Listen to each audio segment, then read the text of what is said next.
He went out there just looking around, and he's got one colony. They just defensive or whatever their problem is. They just don't like to be disturbed at all.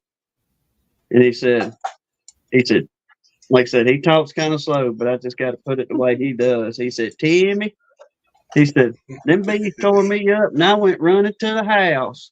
And I was like, what do you mean they tore you up, Lance? He said, I just opened the lid and was going to look at them, and they started lighting me up, and I just went to running.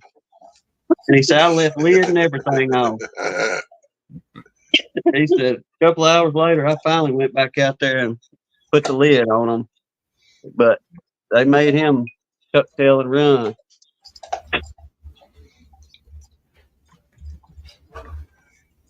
But Man, just don't try to open that thing and all of a sudden it start raining. No, that's not fun either. They really get aggravated. Pastor Larry, it's looking like y'all had some pretty good numbers keeping them. Was that double? Is it all those deeps or? Yeah, well, we just did on those. We're doing that what they call the rolling dim array. But what we did, we went in and we equalized all of our pretty much our hives. We split everything up to where they had anywhere from 3.5 to 4.5 frames of brood, and they just been exploding. We've had warm weather. We've been feeding them. But what that is now, we put 2 deeps on the ones we were going to do this too. This hive here that's on the screen gave us a nice surprise. It wasn't very nice, but it was a surprise when we went in it. They had two double deeps and a medium on top of it, packed out full of bees. Queen laying just super, and all of a sudden we find queen cells, not swarm cells, but up on the frame like supersedure cells. And she's got just frame after frame. We had about I think there was maybe 10 frames of brood, and a lot of them just sheets of brood. And so I don't know what they were thinking, but what we got set up on those, the bottom box is the deep that was there, and then the 2 middle ones have basically foundation. There's another deep on that, then a honey super on top of that. So, but a queen excluder until you move most of your brood up top. I know Charlie does. Sawmill Charlie does something like that too, I believe, where you move most of your brood up top, and they think they've swarmed. So we pulled all those cells out. Matter of fact, the 2 little boxes sitting beside them, we took 2-3 frames, put them queen cells in them. They had some beautiful, big old queen cells in there. So we'll see what happens with them. But the queen's still in there. She's still laying like crazy. So hopefully she's got a lot of space now. Maybe they'll stay in the box.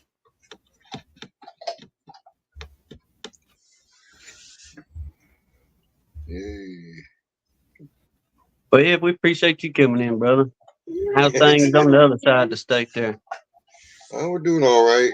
I was hoping, actually, I was sort of hoping to see if I could find me some queen cells started, so when I get those frames come in, I can start splitting some more. But none of the girls are wanting to right now, so I guess I got them thinned out enough.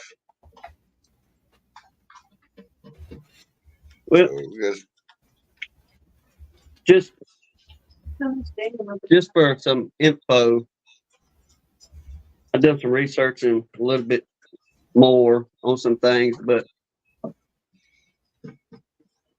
have y'all ever seen, or do you think that whenever that young queen goes out for her first flight, and they're into the mating flight, when she comes back, will she bring a small cluster back with her? I've heard that they do. I've never seen it. I don't know. Yeah, we've seen that as well. Most of the time, I've always heard it, but we found in some of ours when you open that box up, and there'll be more drones in there, but there'll be more bees in there as well. And so I hadn't really we've saw a little bit of our mating flight return. I hadn't really say I've been able to see the whole thing, but we went in and opened the lid some that was kind of on the borderline of having enough bees in there. We've opened it up, and the population just way up. So I believe that's. I don't know how if all of them do. I'm sure it varies, but we've definitely seen when the queen returned that she came with more bees than they left with. The other day, Hannah was outside, and I was in here taking a pawpaw nap. And after I'd gotten up, she told me, she said, well, I heard a swarm come in, and I was coming back from Daddy's house, and I heard them swarming, and she said I ended up seeing where they had lighted up in a, like typical gun line fashion, they 25 to 40 feet up, whether it's an oak or pines around here. And I went out there and I looked, and it was I guess maybe almost the size of a Nerf football. The best way to explain how big it was. It wasn't anything extravagant by no means, but they stayed up there for most of the day. Then, sometime between me and her coming in and outside, they had swarmed off. Well, I didn't pay much attention. Then, after we got home from church today, when Ed, you know how our driveway is and stuff, but whenever you pull into our driveway, you can look kind of straight down into the bottom, and you can see where we got all the colonies and stuff down there in the back of the yard. And I got to looking at one side of, or one of the horizontal openings, and I was like, they fixing a swarm. Well, I went down there and I looked, but it looked to be about that same size cluster that was on, the bottom part, but at the entrance of the horizontal hive there. And I just thought to myself, I was like, well, if y'all going to swarm, you're going to do it. I ain't got time to fool with you right now. But I went back out about an hour or two later, and you could see where they kind of dispersed out of the cluster, but more started meandering around the entrance and coming in and out of the entrance. So that kind of set in my mind of, well, y'all ain't going to swarm, because if you were, then y'all wouldn't be going back into the box, kind of thing. You'd be headed out somewhere. So I was trying to do a little bit of research on some of that, but just flipping through real quick, I couldn't get no full clarity on, yeah, she'll bring some back with her, or, was it in my mind of just a small swarm fixing to head out of that box? But hearing folks, everybody saying, yeah, sometimes she'll bring some back, or y'all saying as well, you're kind of seeing a little bit. So that reassures on the part of, okay, there's a good chance then that was just one of them virgin queens coming back from a mating flight, and she just brought some more back to the house with her as far as worker bees and a few drones and such.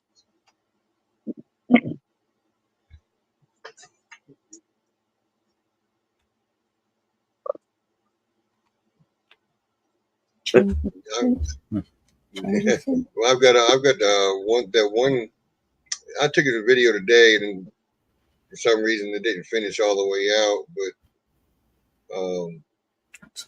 I looked at the swarm and checked that one out, and they're bumping along. I had to get them out that swarm box, so I get that swarm box back out. But the one that's sitting right in front of that on the same pallet, Tim, that thing, that's been a split I made just before winter, and it's just like it's moving along, but it's not. The numbers will go up, the numbers will go down, numbers will go up, the numbers will go down. I don't know what the heck's going on with that. I thought about putting them into a 10 frame deep, but doesn't look like there's enough to do that now. You reckon they just maybe be getting on some of the swarms in the area? Maybe not so much at your house, but out foraging, and you got some numbers dropping off, then I didn't think about that, but that's a possibility. that they just following another group of bees after a swarm or mating flight. So I mean, that could be. They could still be in my yard in my boxes if I had I've had a few virgin queens go out and then come back. So I mean, it's possible if that happened. Because the numbers are on the splits and stuff that I had the virgin queens is looking pretty good, and they're back laying already. So they've been out and mated. So I mean, that's a possibility. Wasn't even thinking that route. Well, Pastor Larry, y'all hadn't quite made it into a whole bunch of getting ready to swarm yet, or are y'all starting to kind of see that idle up on your end, up that way? Yeah, that's why we had to start doing something, because they were getting so full, and we didn't want to make so many splits. We just went up with them. So we didn't want them in the trees. We'd rather have them in the box. Can't make honey in the trees. Our bees they brooded up really early this year. It's been warm. I tell them we had like our 2-day winter for South Carolina when it was down in the teens for like 2 days, but we really had a very mild winter, and so we've been putting some supplements and stuff on them and put apis on them, and they really started brooding up early. So we went in, as I said, we went in Friday and Saturday, the ones that we've done those splits on, and supposed to put the brood up top, but I run out of room on some of them with a 10-frame box. I had 10 frames of brood, and I still had brood in the bottom. I said, what am I supposed to do with this? And that's one reason we made a couple little splits out of them, just because we had anywhere from 9 to 11 frames of brood, and most of them. So they've been doing good. We came out of winter we went in with 24 and we came out with 22 this year. Y'all done good. Yes, sir. And one of them we pretty well sure one of them going in probably wasn't going to make it. They were just really small. Probably should have combined it with something else. But we're trying to give her a chance. But yeah, we lost 2 over winter.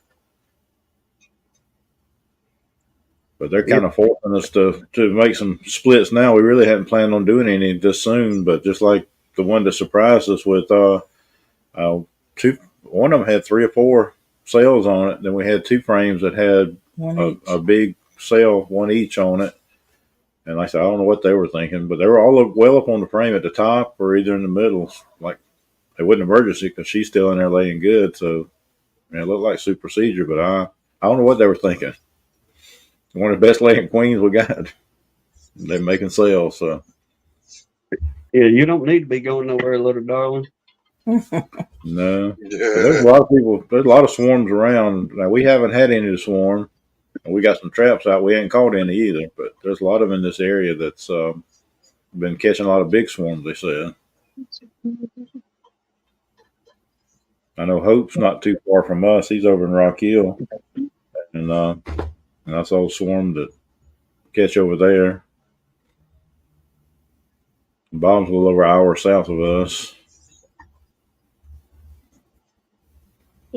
Y'all season be ramping up soon. Mm-hmm. They're bringing in a lot of pollen and nectar right now. Our blueberries last year, whenever that cold snap came, it took out some of our blueberries, and we didn't get that crop. But they're bringing that in right now. Good deal. I know I made a comment in that video we done the other day, setting that trap for that one up at the middle school. But man, them little girls look like your big bird bloomers coming in. I don't know how some of them was flying. They was so loaded down with pollen. I know that I'm already gonna have to pull 2 of my supers, which are deeps, off and spin them out already. Try to keep them from being honey bound. That's good news, Ed. Heck yeah, already. We ain't Yeah, even got into yeah. April yet. Yeah, that's what I'm thinking. Ours didn't. They bringing in a good bit of nectar with the pollen, but they sure ain't got nothing capped where it's ready to pull yet. I mean, everything. Well, I wouldn't say everything. I'd say about 3/4 of the high of the super is capped already on them. So, like, Nice. so That's I can exciting. pull what's cap. I just pull what's capped and spin it. And put it back in.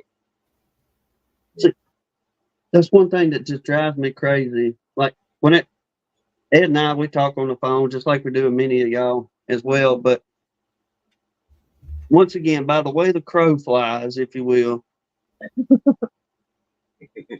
Ed is. He's going on a rabbit hole, Ed. Here we go. Thank you. Hold on. But Ed's say 2.5 hours from us. If we could go straight line, 2 to 2.5 hours, we could be at Ed's house, no problem. All right. But he's a little bit north compared to where we're at. We're more coastal, if you will, even though we're, I guess, 60 miles from the coast. If you go due south, the coast would be Dolphin Island for us. But, we're 60 miles off the Gulf. Not the ocean. Not the ocean. The Gulf. The Gulf.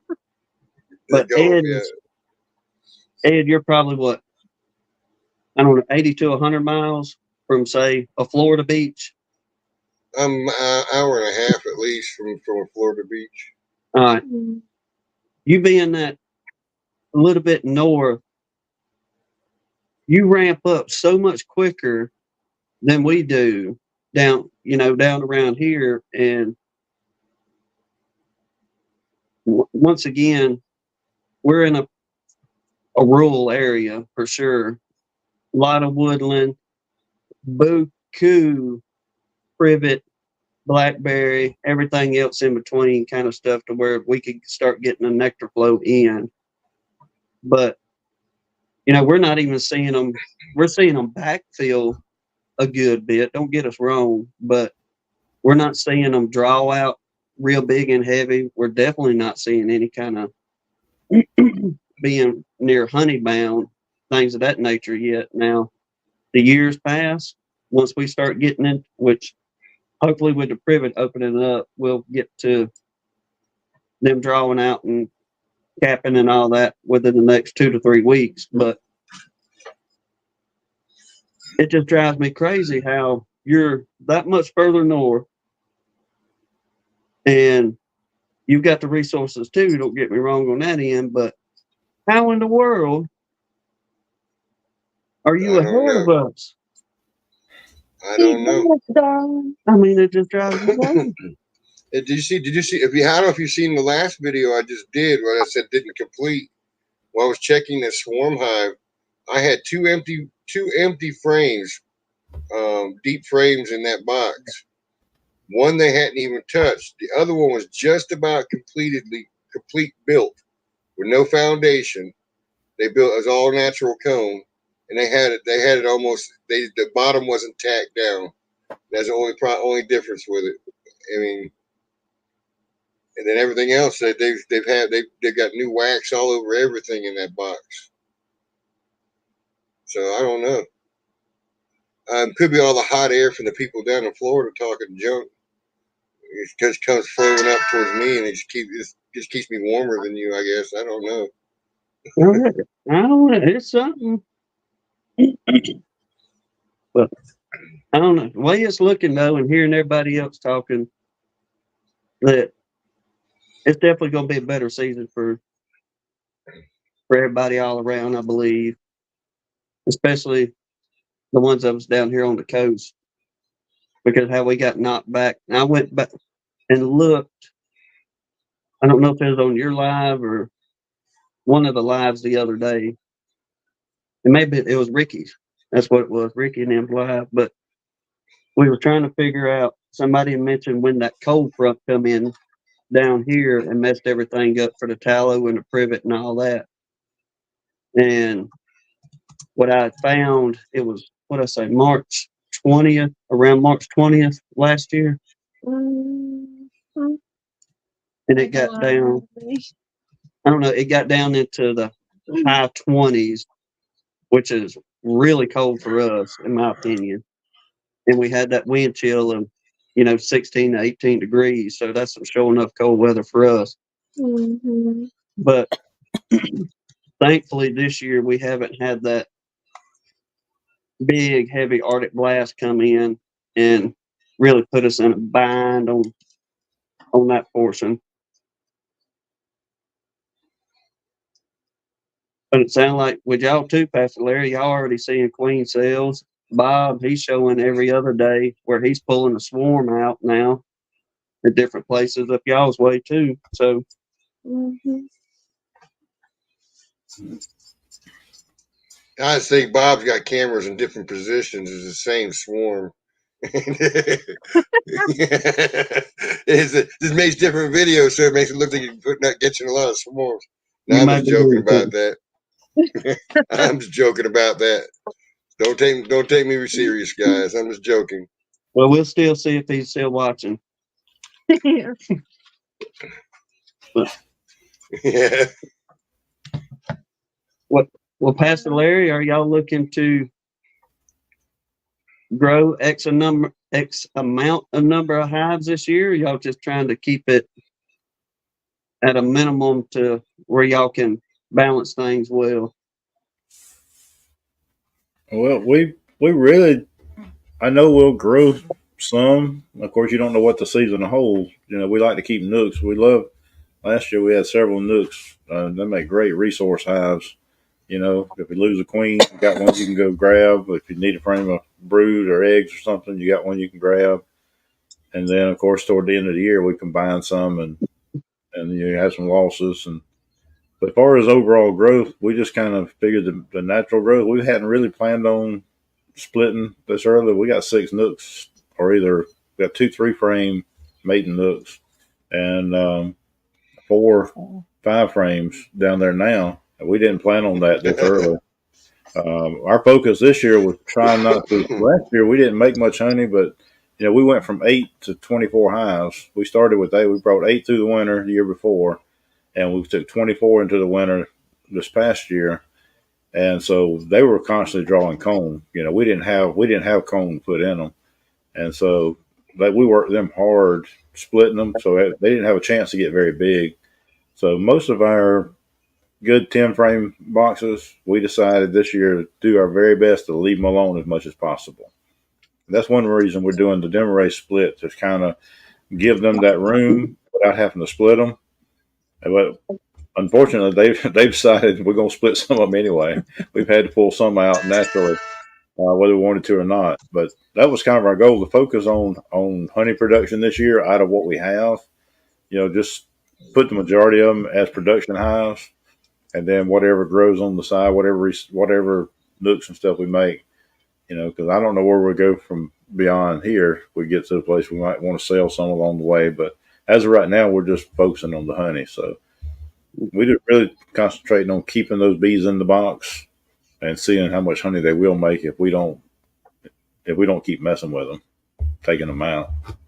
But that's where I think we're going to kind of change up a little bit of our beekeeping, because once again, going back to my buddy Lance down the road down here, that man does not get into them bees 99% of the time unless Hannah and I come by there. Then he wants to get in them, and it's just more.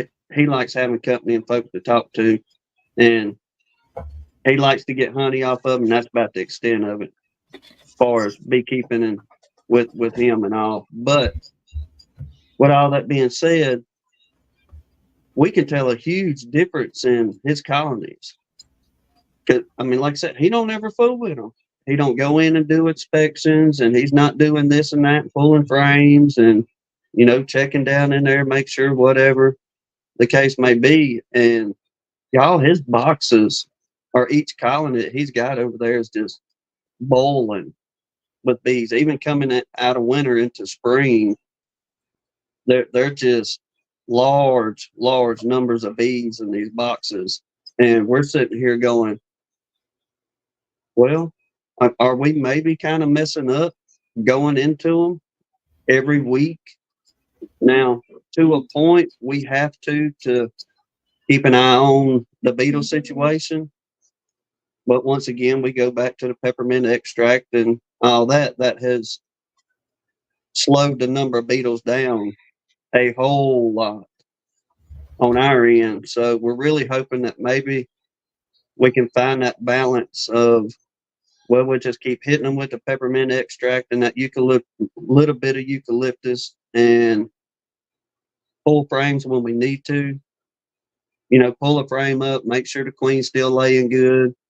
Okay, if we seeing good brood patterns and she's still laying eggs a day or two old, then get out of them, leave them alone, move to the next one, versus going through every single frame.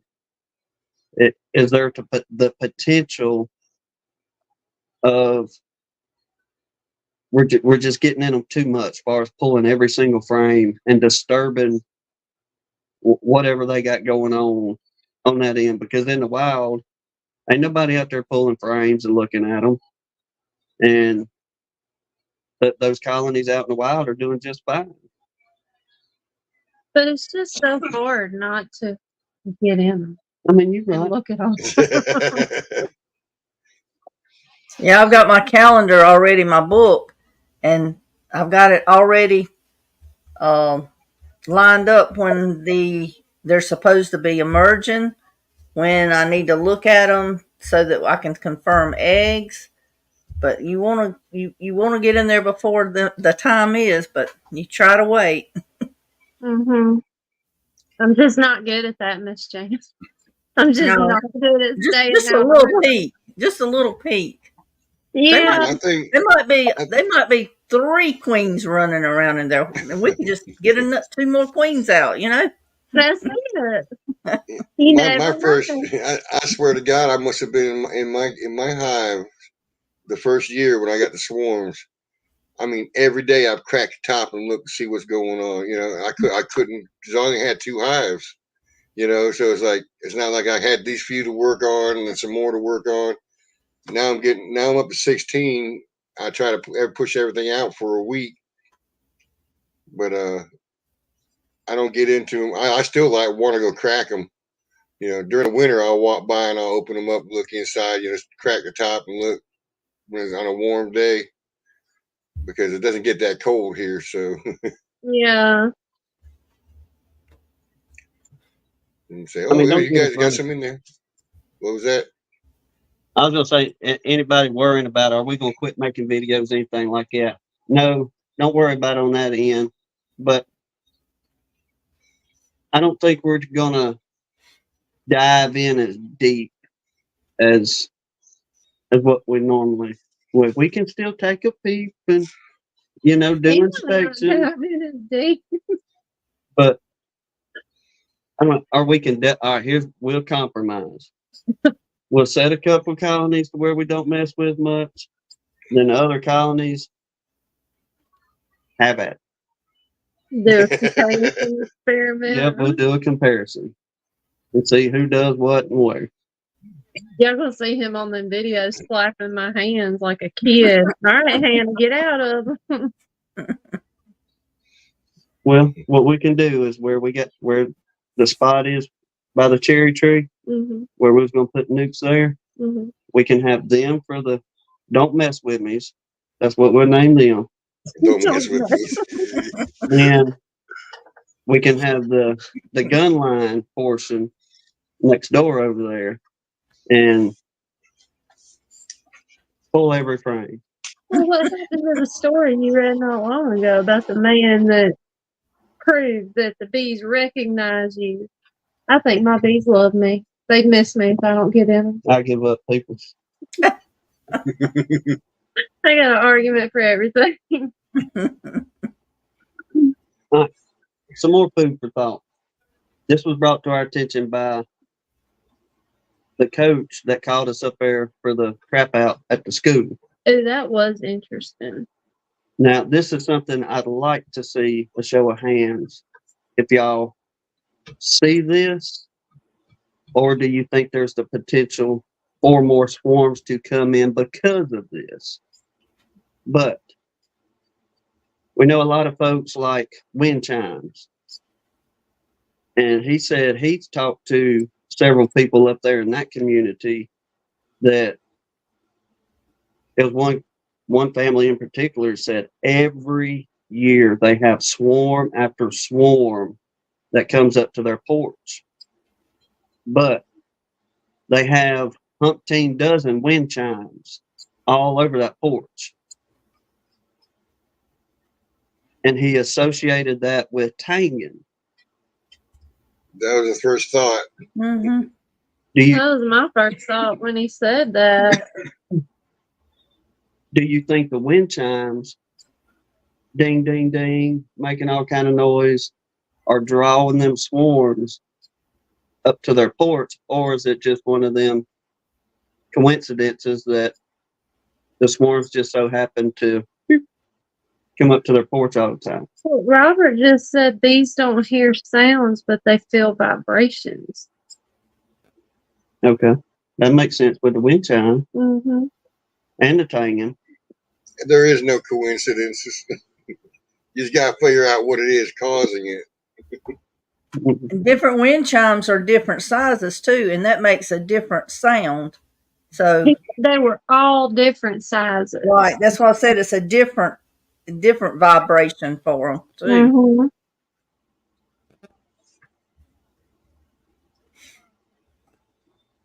We carry a pot lid in the back of our golf cart, so we'll have it. Yeah. I was looking that day. I had the swarm in the yard. I was trying. I looked around and said, "Dang it! There's nothing around here to clang." I was going to try to tang. I couldn't find anything. I'm like, "Crap!" Got the pot lid and a hive tool. Yeah. Oh Lord, what did I have? I had a piece of. I had my chainsaw wrench and a piece of rebar, and it worked out just right. I could hit. It was like a good high note with that chainsaw tool. You know how it's got that little spot on it where you can change out your spark plug? Yeah. And it would hit just right on certain places where it would hum out a whole lot louder. And the 2 out of 3, all right, the 2 we had did come down, but I was able to find that sweet spot on that chainsaw tool, and they come down. The other one was just stubborn. They went straight up, stayed up high, and moseyed on. Here's you a technical scientific response to that. What's The that? heavier the tang and the clang, the more they'll feel the vibration. No, good. DC said Every the tang and the clang, huh? that's it.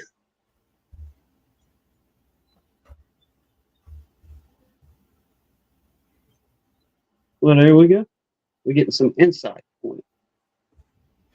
This goes back to a conversation we had a while back, Tim, about wives' tales. Mm-hmm. Yeah. Maybe this one ain't a wives' tale though. Well, there's a lot of things that people, there's a lot of truth in some of the wives' tales. You just don't know what's causing what happens or what they're claiming happens until you look at it and step back and research it and find out what is causing, either a good response or a bad response in a wives' tale. Yeah. Well, like Because, reading, and I think we went through this talking about them wives' tales and stuff. But in the old Foxfire book, anybody that's interested in it, a lot of y'all probably remember them old books, but I think it's in the 2nd edition of the Foxfire. There's a beekeeping portion in there. And all them old timers back in 1970, whenever it was that they put all that material together, kind of like Pastor Larry and Miss Jan, they'd have a pan and beat on it and do the tanging. And I told the coach the other day, I said, I don't see myself doing this one, but they would take and throw sand up in the air. Whenever they first seen that swarm go to head out, they would just throw sand all up in the air, and that would cause that swarm to come down and light on a lower branch or closer to the ground. Yeah. Said it would disorient them. Well, bees produce a positive charge. You're picking up sand off the ground. Is it a positive or negatively charged protons in the sand could cause a difference, in their perception of what's going on around them. And they stop, like you said, because of disorient, to relocate, figure out where they're at. I mean, some of it's simple. Interesting. Yeah. Go ahead. I'm just saying, sometimes it takes a little bit of logic with it and try to figure it out. Doesn't mean it's all scientific, but they were just wives' tales. Some of them were just reporting what they saw and what they thought was happening. Mm-hmm. So we're just doing the same thing. But you throw a little more of an experiment into it when you start looking at it to find out what's causing it. Well, going back to, I know some of y'all asked the last live of, where we look up what we read for the Bee Journal. And I didn't put that in the description. What? The link. Oh, for the Bee Journal? Mm-hmm. Well, for anybody interested, when we do read out of the American Bee Journal, and for anybody new to us, it's oftentimes between the late 1800s into the early 1900s.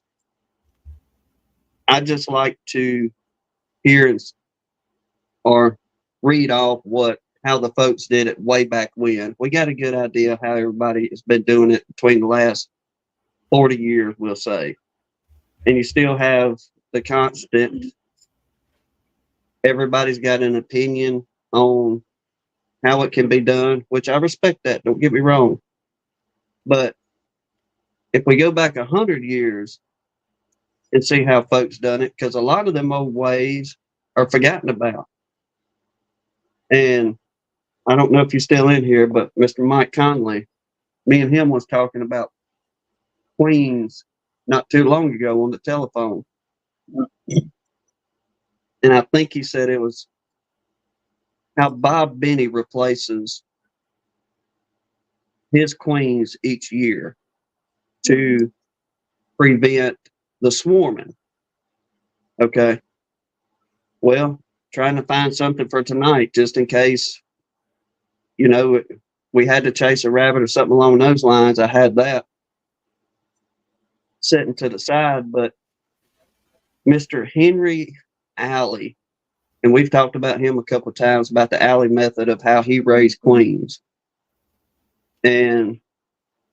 But Bob Benny being in the modern time of replacing them queens each year to prevent swarming. All right. Well, they done the same. Henry Alley had the same method going on 100 and some change years ago. The exact same thing. Put a new queen in there. Let her be that first year queen. She's not going to swarm. Even coming into the way it sounded into the new season. Say if you put a summer solstice queen in. All right. Well, it's going to take her that whole year from what Allie was saying before she's going to swarm. So you're golden coming in through swarm season if you do a late season queen and not having to worry about the swarming issue coming into your new spring.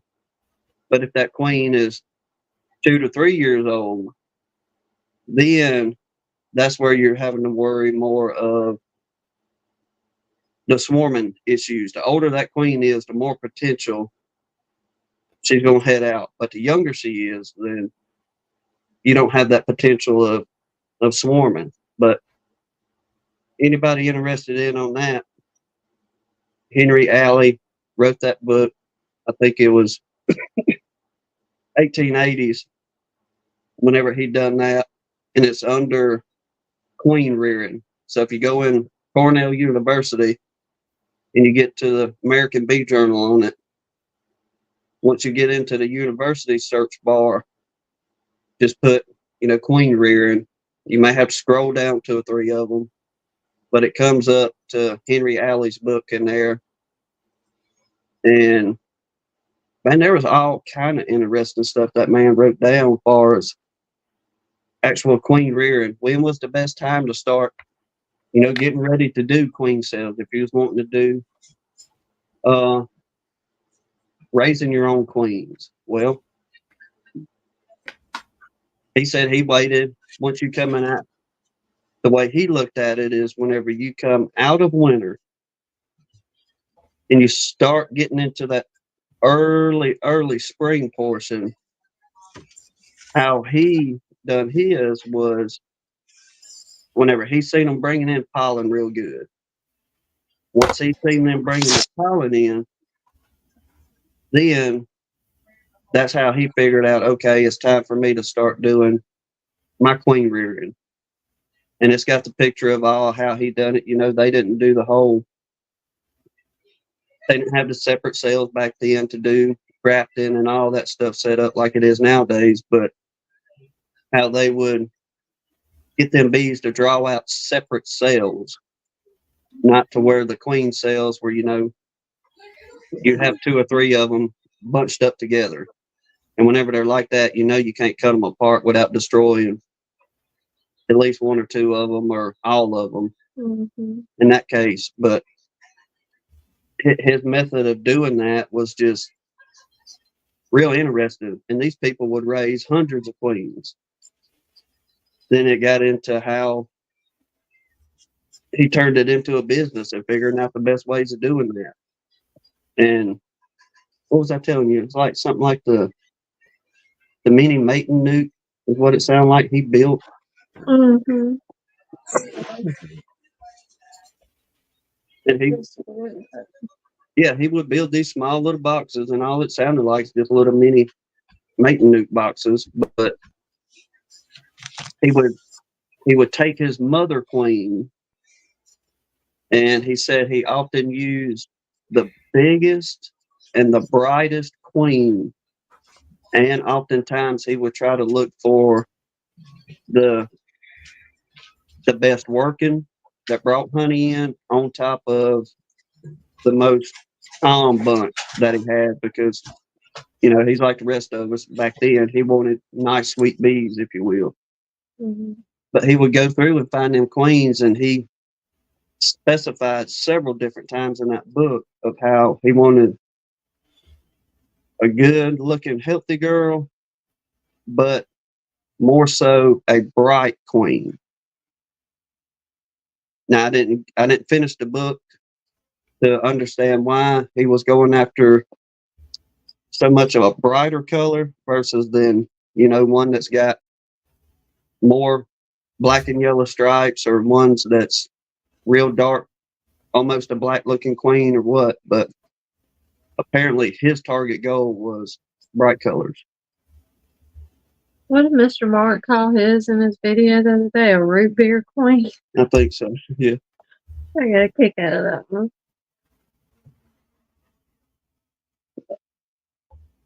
All right, Carl. What's that, Carl? How's it to be brats? Hey, Haley. I don't know if you're watching or not. No, it's kind of late. Them babies may be in bed. But if y'all ain't. It's 9 o'clock. Oh, it is. It's 10 after. Already. Lord, y'all, we didn't realize we done went over a little bit, but There's still people hanging with us. hey, we appreciate. I'm glad y'all did that. So for the ones of you that did, let's see if I can do this over the cell phone again.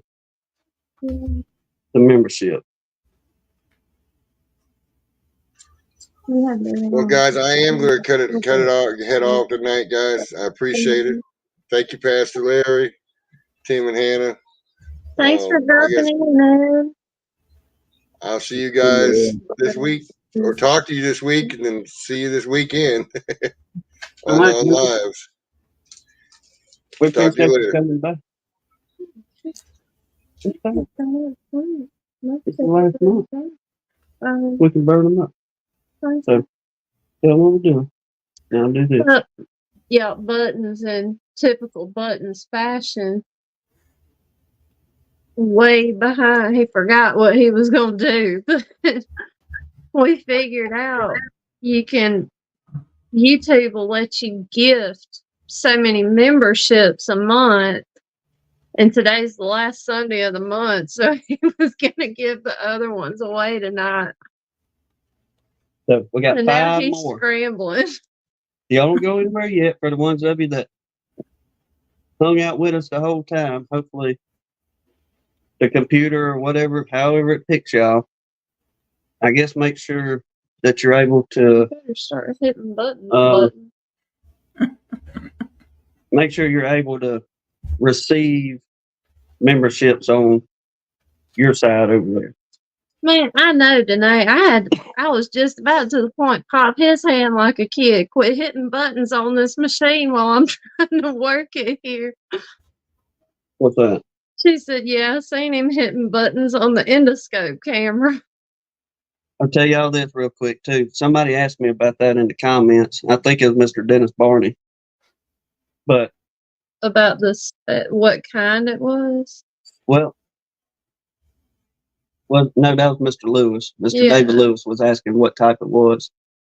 But he asked, Tim, how do you like it and all this and that? And I was like, well, everything was going good for the first 10 minutes. And I done hit some buttons on that thing to where I crashed it. I don't know. He got to being his impatient self and it wasn't responding quick enough. So he just starts slamming all the buttons at one time. Like, you got to give it a chance to think, honey. Well, undoubtedly, I didn't give it enough time, and that joker crashed. And I didn't know you could crash one of them things. Oh, yeah. I had to reset it, reboot it, start over, and then I just took it from him. I was like, no, we're not doing this again. Okay. Let me see. Danae's laughing. I don't know, y'all. I was shocked, though, at the quality of the picture on that thing.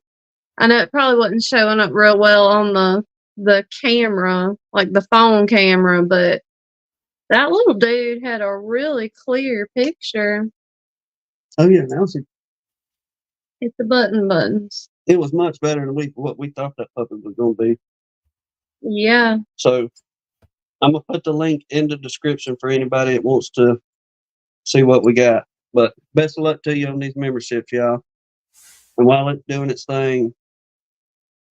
Keith's filming, sharing, the Morris Homestead, Stuffy, and Dave Dwyer. Is that 4 or 5? Is that 5? That's 5. That's 5. Okay. And look, y'all, for anybody that if you decide to renew the membership at the end of the 30 days, all right, from what I understand on it, that YouTube automatically makes it go to the highest dollar. Yeah, so double check that if y'all decide to renew, whoever gets some. Yeah. So if you don't want to do I think our highest one was $14.99, but the other ones are like $2.99, $3.99, and $4.99, I think. So make sure if you decide to continue with the membership to go through there and edit whichever one you want to go through. But that's just kind of since YouTube is letting us do this, and the ones of y'all that are supporting us, a bit of a way to kind of pay it forward back to y'all on being able to get these memberships out. So next month we'll have 10 more, and we'll do them sometime throughout the month next month and get a few more out there to y'all. Like every other week, do 5. But kind of spread it out a little bit. So, and we're gonna work on doing some just membership stuff for y'all, getting a few more videos out, and the Lord wills, where we can kind of start slowing down on these weekends to at least try to do maybe, Try to do a couple members' lives. yeah, do them on a Saturday morning or something, and where we can just engage with y'all on that end as well. So thank y'all for the support all around, whether you're able to become members or not. We appreciate y'all either way. Even if you just hang out and watch our video, Yes. we appreciate you very much. But with all that being said, we're going to wrap it up, ladies and gentlemen. Thank you, Pastor Larry, for coming in and bringing us a good message this evening. Miss Jan, give Miss Leona a sweet hug for us. Yes. And She really loves y'all. I'm telling you, she does. Well, especially, I didn't know I put her on the spot so bad. I kind of feel bad, but I was so happy to see her She on. was. I told her, I said, then you know Hannah wants you to be on there. She says, well, I'll just come and speak to Hannah. I said, no, they want to see who Miss Leona is. So I said, now everybody's going to know who Miss Leona is. No, we were so tickled to see her come on tonight. yes, ma'am, we were. But once again, thank y'all, everybody. God bless you, and Lord willing, we'll see y'all on the next one. Y'all have a good week. Y'all Y'all too. too. All right. Bye-bye. Bye-bye.